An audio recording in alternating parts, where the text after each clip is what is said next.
художник. Сегодня мы отправимся в увлекательное путешествие по удивительному дому в стиле Джапанди, гармоничному сочетанию японского минимализма и скандинавского уюта.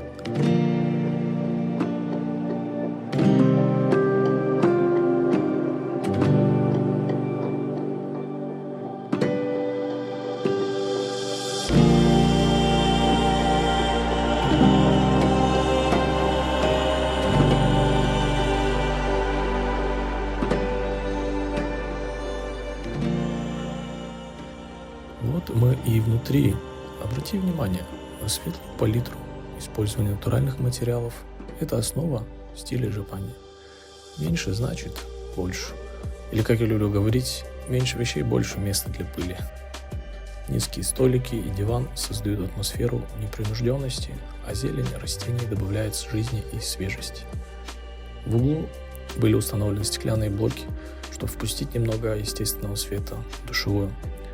Всегда меня привлекали всякие ретро-штучки, скорее всего, это возрастное. И, кстати, данное изделие было запатентовано еще в конце 19 века благодаря добавлению горизонтальных призм на задние стороны квадратных стеклянных плиток, которые перенаправляли солнечный свет из окон вглубь комнаты, уменьшая потребность в искусственном освещении. А теперь давайте заглянем на кухню. Здесь царит идеальный баланс между функциональностью и эстетикой. Минималистичный дизайн, открытые полки и деревянные акценты делают это пространство не только красивым, но и удобным для готовки. Тут я расположил барный стул, называется он ката, это соединение Востока и Запада, образ японского изогнутого меча, катана. Стал стилистической основой этого предмета, силуэт стула графичен и предельно прост.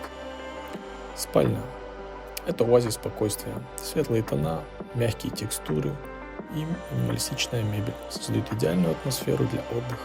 Двери шкафа выполнены из джутовой мешковины. Она представляет собой экологически чистый, натуральный и безвредный материал, поэтому она очень востребована во многих сферах деятельности человека. Широко применяется мешковина как в садовом хозяйстве, так и в декорировании и дизайне интерьера. Ну и не забудем про ванную комнату. Она выполнена в том же духе, простота, функциональность и использование натуральных материалов. Здесь тебя встречает отделка из белой мелкой керамики в комбинации с гранитными панелями. Общая площадь составляет 74 квадрата.